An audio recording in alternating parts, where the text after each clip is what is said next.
Hello and thank you for joining us once again at SGTV. We have our very special guest on the show, Mr. David Savery from DSES. Very special. Very special.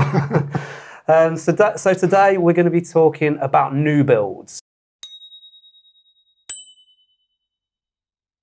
And whilst we recognise that there's a massive demand for new builds to be popping up all over the country, with there being a housing shortage, we realise that some things are going to be, there's going to be a negative effect from that, in terms that a lot of these properties, they're going to be built by companies that are going to be using cheaper materials, building to the most basic of specs, and perhaps not always meeting the regs that they're claiming they are. From what you mentioned before, David, you've got some experience going on to new builds. Yeah, there are a lot of new builds going around where I live. We're seeing all the green fields, unfortunately, disappearing, and waves and waves of identikit houses with road layouts that look like someone threw spaghetti at the wall and decided that, you know, that would be a good way for people to be able to find where they were going in future. I don't quite know how they work that out, but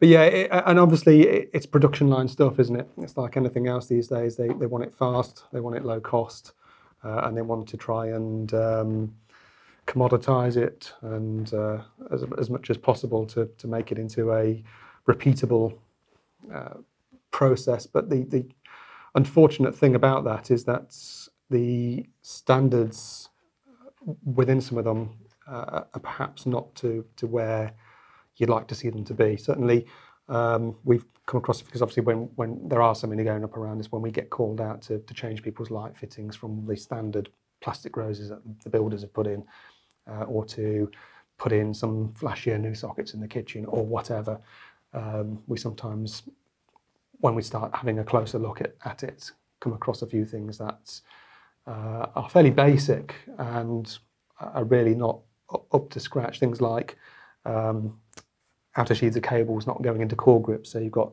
the inner cores on show on things like downlights, or poor wiring within a consumer unit, or even basic things like all the circuits on the consumer unit, some of them not being labelled at all, or being labelled very poorly as just, say, sockets, for example, instead of saying which floor they're serving or whatever. So it's disappointing to see that sort of level of workmanship on something that is obviously going to be somebody's pride and joy and the most expensive purchase that they're ever going to invest in. That someone's going to buy this place, and we're talking about, because it's quite an expensive part of the country. We're talking about high house prices, usually fairly large properties.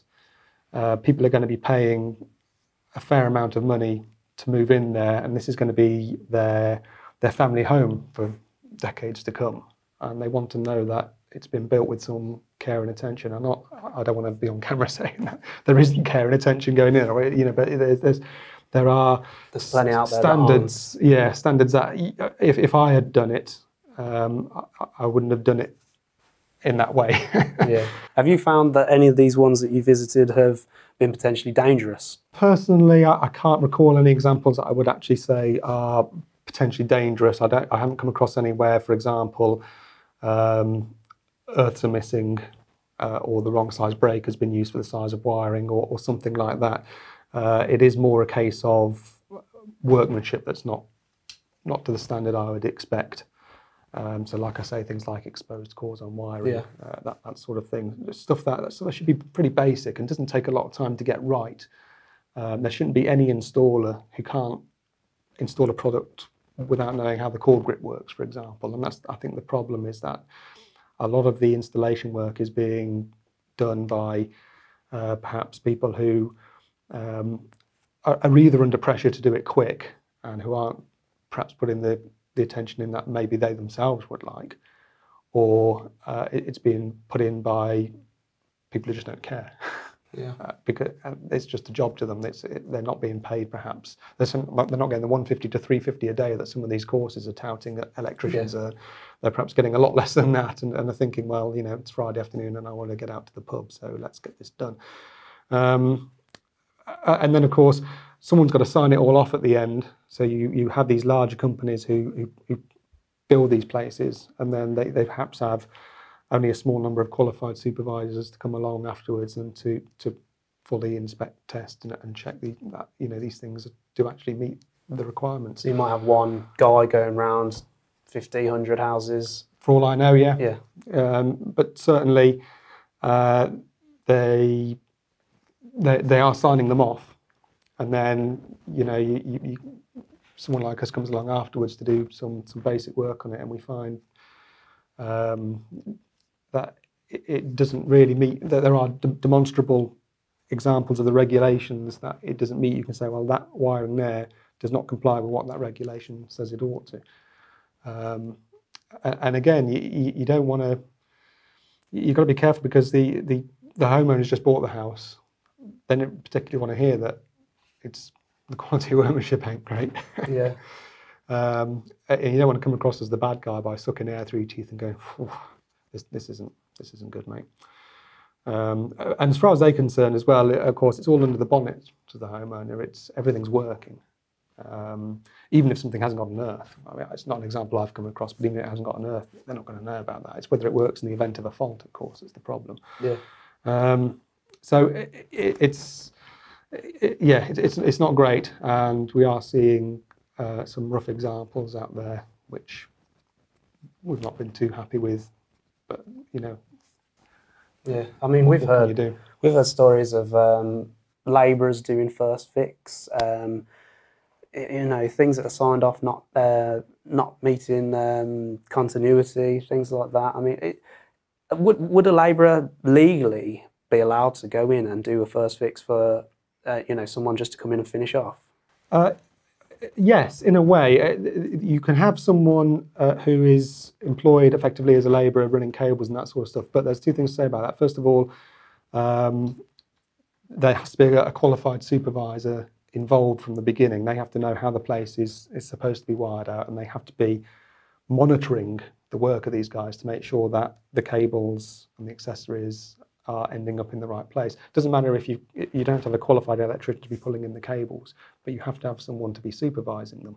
And they don't have to be on site necessarily 24/7 supervising them, but if they've got lots of new build houses going on, they can go in and just keep an eye on what's going on. And certainly before everything gets covered over by final finishes, you want that qualified supervisor to have gone round and said, okay, well, yes, that's all where it's supposed to be. We've done all right here. And then obviously when it comes to the actual final connection of accessories, that's when I would expect someone who's more electrically qualified to come in and know what they're doing, and to make sure that everything is terminated correctly and tested correctly. And again, the qualified supervisor needs to be involved, if not directly with that part of the work, he needs to be overseeing that part of the work. So yeah, there's no problem as such with labourers pulling in cables, fixing back boxes to walls, chasing out walls, etc. But it has to be supervised. It has to be supervised from the beginning. You can't have a situation where it's all done and then someone comes in after the fact when it's all being painted and going, yeah, well, those sockets are where they're supposed to be, but you can't see where the cables are, and and no one, and they're not taking off the sockets to look behind them to make sure that the polarity is correct and they're terminated correctly, and that sort of stuff. So I've not seen the paperwork that accompanies these new build houses. It'd be interesting to, I'm sure if I asked a homeowner to see the electrical certificate that's supposed to accompany it, it'd be interesting to see what they say. But I have seen some regulatory infractions, certainly. Yeah. But like you say, I mean, I suppose you've been lucky that you haven't seen anything potentially dangerous, but that's not to say people out there aren't cutting corners because they've got the room to do so. Absolutely, yeah. And of course, they're all under pressure to do it fast, do it cheap, and to move on.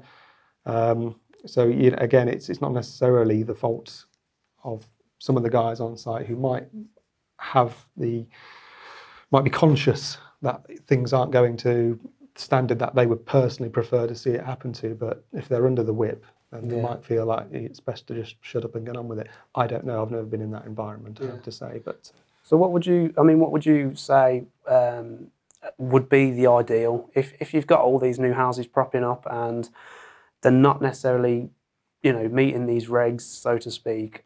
How would you go about? I mean, say if this company who's paying for 100 houses to be built have got infinite money, they've probably got plenty of money to spare to help. But how would you spend that to make sure these houses are being built correctly?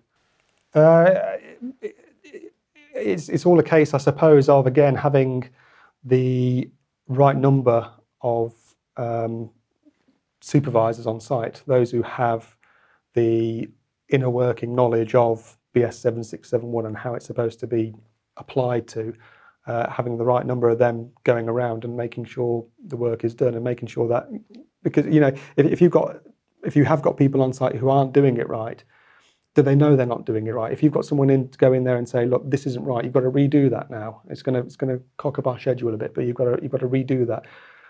Don't do it like that again. And then next time, hopefully they'll learn their lesson and they'll do it right next time, and you won't have that trouble again. But you've got to have someone there to point out the infractions and to make sure that the people doing it wrong get to know how to do it right, so that they can improve and progress and not make the same mistakes again. But of course, when you do come across these sort of problems after the fact, when you go in because the homeowner's already bought the place and they just want their shiny new light fittings from John Lewis put up or whatever, you can see these things, and you really are sort of, there's not much you can do about them. All you can do is report back to the homeowner and say, look, you've got this problem, this problem, this problem. It's not right. You really ought to call the house builder back in and have them put that right, because it's their responsibility. They ought to do that at no cost to you. And a lot of people, they just don't want to hear it. They just like, it's working, isn't it? It's just, yeah. If there's a big crack in the wall, they worry about it, but they're not necessarily so worried about problems on the electrical installation, so long as everything's working and nothing is deemed to be immediately unsafe. Obviously, if we came across something that was immediately unsafe, then that would be a different issue. They need to be aware of that, don't they? Yeah, but just sloppy workmanship on its own perhaps isn't enough to motivate them into raising a complaint. Yeah. But what can you do? Yeah. Okay. Well, thanks for joining us today, David.